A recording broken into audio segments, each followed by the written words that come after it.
ऐसा हो कि आप एक मुर्दा खाना में जॉब करते हो, तभी रात का टाइम हो और एक लाश का केस आए और वो लाश आपके सामने ज़िंदा हो जाए। ऐसे ही कुछ असली वाक़यात लोगों के साथ पेश आ चुके हैं जो उन्होंने हमारे साथ शेयर किए हैं। आइए मैं उनकी कहानी उन्हीं की ज़ुबानी आपको सुनाता हूँ। अगर आप भी मुझे कोई अपनी स्टोरी भेजना चाहते हैं तो नीचे व्हाट्सएप पे आप मुझे शेयर कर सकते हैं। मैं आपकी कहानी को ज़रूर इस चैनल पर शेयर करूँगा। आइए बढ़ते हैं स्टोरी की तरफ।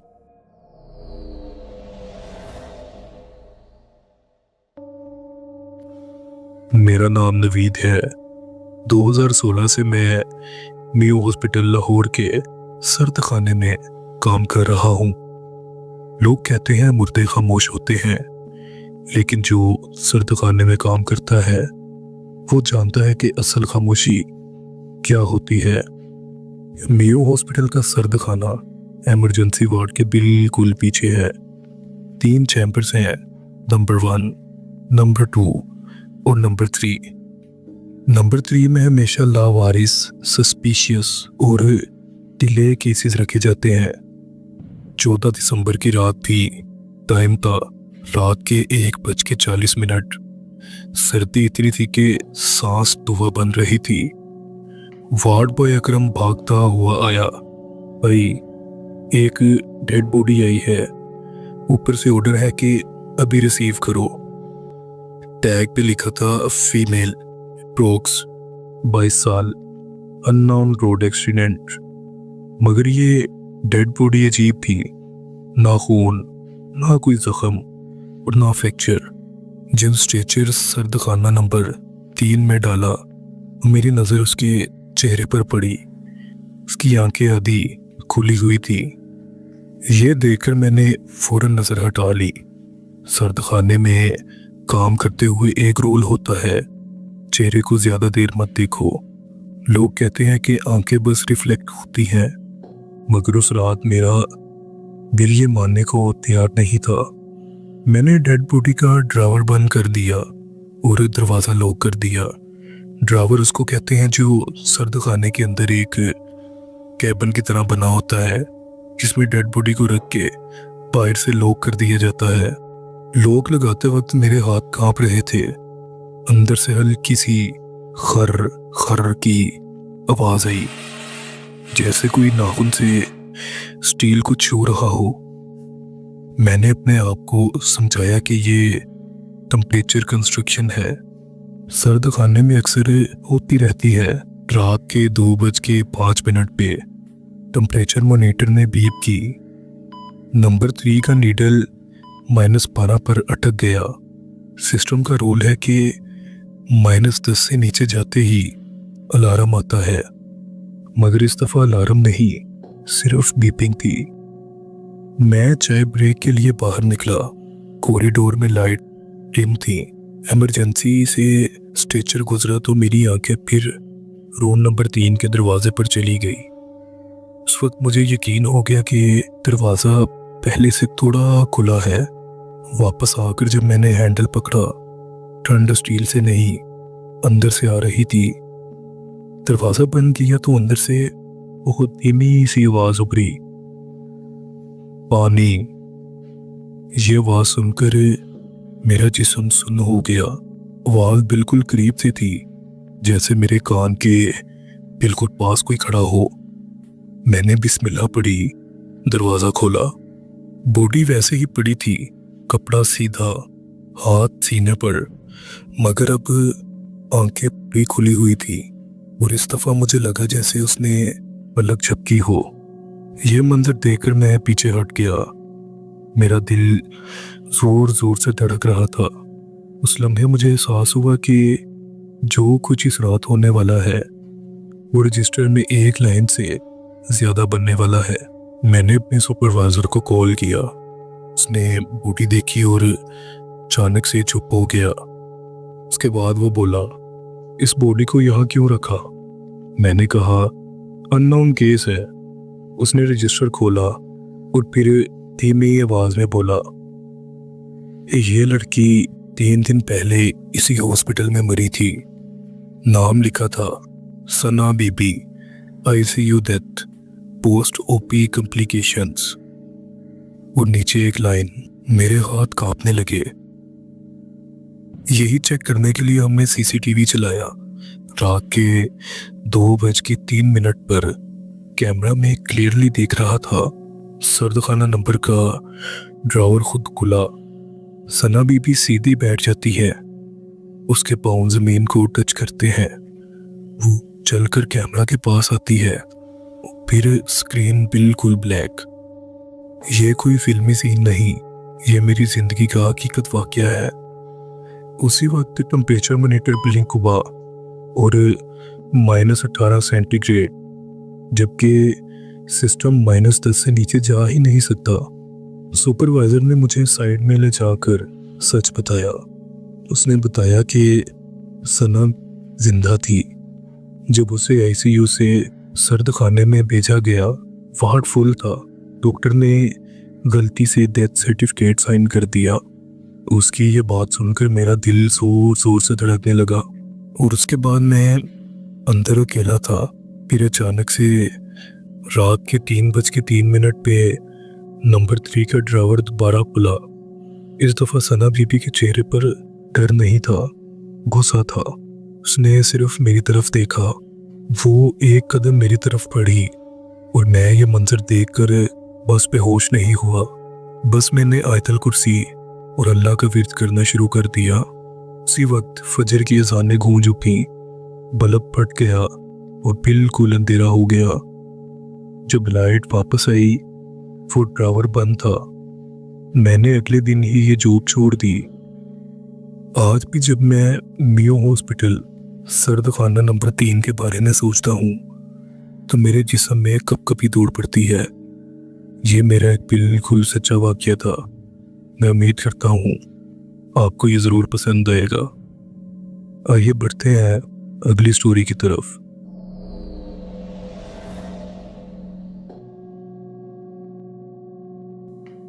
कारसाज रोड, जहां मैंने पहली दफा उसे देखा। मेरा नाम बताना जरूरी नहीं। इस शहर में बहुत सारे ड्राइवर्स होंगे जो मेरी तरह रात को गाड़ी चलाते हैं। मैं भी उन्हीं में से एक था, लेकिन कारसाज रोड ने मुझे वो चीज़ दिखा दी जो आज तक मेरी नींद छीन चुकी है। उस रात टाइम था 2:40। कराची की रात का एक अजीब सुकून होता है। रोड खाली, स्ट्रीट लाइट्स पीली रोशनी में जल रही होती हैं और इंजन की आवाज़ के अलावा कुछ सुनाई नहीं देता। मैं एयरपोर्ट साइड से आ रहा था, एसी हल्की स्पीड पे और गाड़ी के स्पीकर्स बंद, क्योंकि मुझे रात को आवाज़ों से सुकून मिलता है। जैसे ही मैं कारसाज रोड के बीच वाले हिस्से में पहुंचा, अचानक मेरी आंखों के सामने कुछ आया। रोड के बिल्कुल साइड पे सफ़ेद कपड़ों में एक औरत खड़ी थी। मैं पहले समझा कोई एक्सीडेंट हुआ होगा, क्योंकि उसने हाथ उठाकर गाड़ी रोकने का इशारा किया। इस शहर में रहकर बंदा सीख जाता है हर सफ़ेद कपड़ा और हर रोता हुआ चेहरा मदद का मतलब नहीं होता। फिर भी मेरी गाड़ी खुद ही स्लो हो गई और यही मेरी पहली गलती हुई। जब मैं उसके करीब आया ना, तो मुझे कुछ अजीब सा महसूस हुआ। उसके कपड़े बिल्कुल सफ़ेद थे, जैसे बारिश ने अभी अभी धोए हों। लेकिन रोड पे तो मिट्टी और धूल थी। उसने अपना चेहरा नीचे किया हुआ था, बाल चेहरे पे गिरे हुए और आवाज़ इतनी हल्की कि जैसे हवा बोल रही हो, भाई गाड़ी रोक दो। मेरा दिल जोर से धड़का, लेकिन मैंने खुद को समझाया, नॉर्मल है भाई, डर मत। जैसे ही मैंने ब्रेक लगाई, मेरी नज़र साइड मिरर पे गई और कसम से मेरा गला सूख गया। मिरर में मेरी गाड़ी का रिफ्लेक्शन था, रोड था, लाइट्स थी, लेकिन सूरत का कोई रिफ्लेक्शन नहीं था। मैंने फौरन गर्दन घुमाई। वो मेरे बिल्कुल पास खड़ी थी, मतलब सामने थी, लेकिन मिरर में नहीं। उस वक्त मेरा दिमाग ये मानने को तैयार नहीं था। मैंने सोचा शायद लाइट का एंगल ही हो। फिर उसने बोला, एयरपोर्ट जाना है। उसकी आवाज़ नॉर्मल नहीं थी, जैसे कोई बहुत गुमोन से बोल रहा हो। मैंने पूछा, आप ठीक हो? एक्सीडेंट हुआ है क्या? इस बार उसने धीरे से सर ऊपर उठाया और जो मैंने देखा वो मैं लफ्ज़ों में पूरा बयान नहीं कर सकता।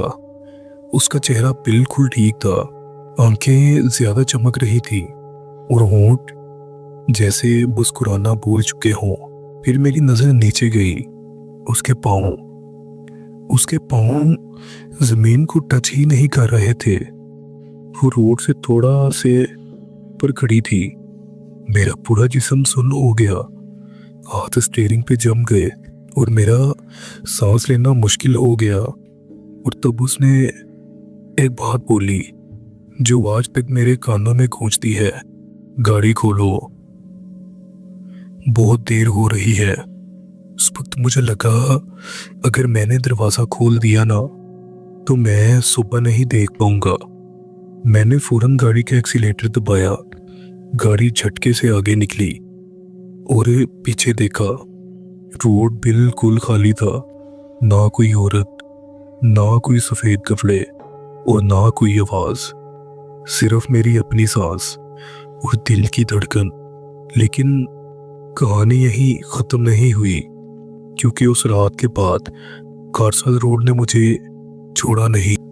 अगली सुबह जब मुझे पता चला मैं अकेला नहीं था, जैसे रात भर सोया ना हूं, उस रात में सीधा घर नहीं गया।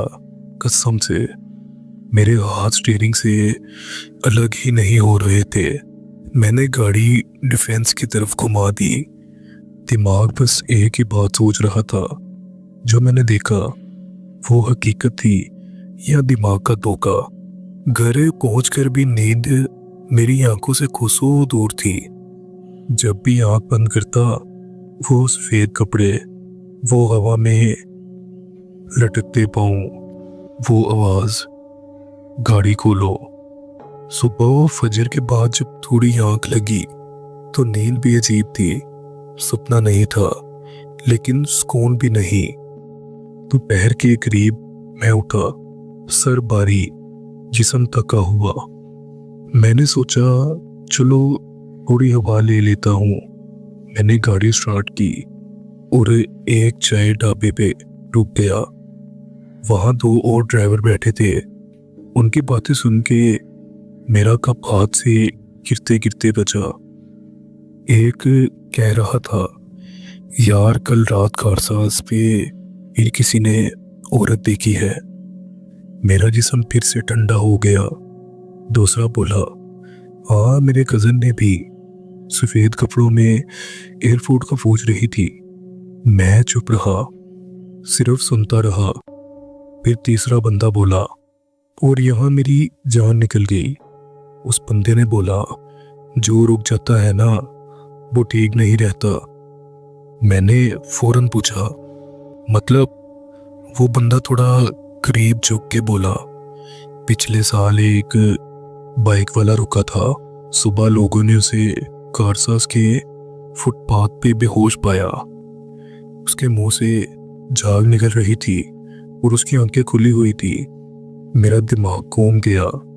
मैंने धीरे से पूछा, पुलिस कुछ नहीं करती? वो हंस दिया, लेकिन हंसी में खुशी नहीं थी। वो बोला, पुलिस भी जानती है, बस लोगों को मना करती है रात में रुकने से। उस वक्त मुझे लगा ये सब कहानियां होगी, लोग डर को मजीद डर बना देते हैं। लेकिन मेरी गलत फहमी उस दिन शाम को दूर हो गई। शाम 7 बजे मैं गाड़ी वॉश करवा रहा था जब एक ट्रैफिक पुलिस वाला वहां आया। उसने मेरी नंबर प्लेट देखी और रुक गया। फिर बोला, तुम कल रात को कारसाज से गुजरे थे? मेरा दिल डूब गया। मैं बोला, जी। उसने सीधा मेरी आंखों में देखा, तुमने किसी औरत को देखा था? मैंने कुछ नहीं बोला, बस सर हिला दिया। उसका चेहरा सख्त हो गया। तुम लकी हो? मैंने पूछा, मतलब? फिर वो बोला, जो लोग गाड़ी रोक देते हैं या तो वो जिंदा नहीं रहते या तो जिंदगी भर का डर लेके घूमते हैं। फिर उसने मुझे एक बात बोली जो आज तक मुझे सुला नहीं पाती। वो औरत हर साल इसी डेट पे निकलती है। और इसके बाद ट्रैफिक पुलिस वाला चुप हो गया। फिर धीरे से बोला, एक प्रेग्नेंट औरत जो एयरपोर्ट जा रही थी, तभी उसका एक्सीडेंट हुआ और उसका ड्राइवर भाग गया। उसने मेरी तरफ देखा। लोग कहते हैं वो अब भी लिफ्ट मांगती है। उस वक्त मुझे लगा मेरा सांस लेना मुश्किल हो गया है। लेकिन कहानी का सबसे भयानक हिस्सा अभी बाकी था, क्योंकि उस रात के बाद वो औरत सिर्फ रोड पर नहीं थी, वो मेरे पीछे आ चुकी थी। उस दिन के बाद मैंने सोचा था बस रात को कारसाज से बचना है, बस इतना कर लूं तो सब ठीक हो जाएगा। लेकिन मैं गलत था। वो रात मेरी जिंदगी की सबसे लंबी रात थी। टाइम था 3:00 मैं घर में था, लाइट बंद, सिर्फ फैन की आवाज। अचानक बाहर से किसी के चलने की आवाज आई। मैं सीधा उठकर खिड़की तक गया। स्ट्रीट लाइट जल रही थी, रोड खाली थी। फिर मेरी गाड़ी का सेंट्रल लॉक खुलने की आवाज आई। ये सुनकर मेरा खून जम गया। गाड़ी की चाबियां तो मेरे तकिए के नीचे थी। मैंने खिड़की से नीचे देखा और कसम से मेरी टांगें कांपने लगी। गाड़ी के बिल्कुल पास वो सफेद कपड़ों वाली औरत खड़ी थी और इस दफा उसका चेहरा छुपा हुआ नहीं था। वो सीधा ऊपर मेरी तरफ देख रही थी। उसके होंठ हिले। मुझे आवाज सीधा दिमाग के अंदर सुनाई दी, तुमने रात को गाड़ी नहीं रोकी, अब घर पे आ गई हूं। मैं फौरन पीछे हटा। मेरी पीठ दीवार से लग गई। उसी वक्त मेरी गाड़ी की हेडलाइट्स खुद ही ऑन हो गई और फिर हॉर्न बजा। 1 बार, 2 बार, तीसरी बार इतनी जोर से कि पूरा मोहल्ला जाग जाए। मैं चीखना चाहता था लेकिन आवाज गले में अटक गई। फिर सब कुछ अचानक बिल्कुल खामोश हो गया। लाइट्स बंद, गाड़ी का हॉर्न बंद। मैं पूरी रात आंखें बंद किए बैठा रहा।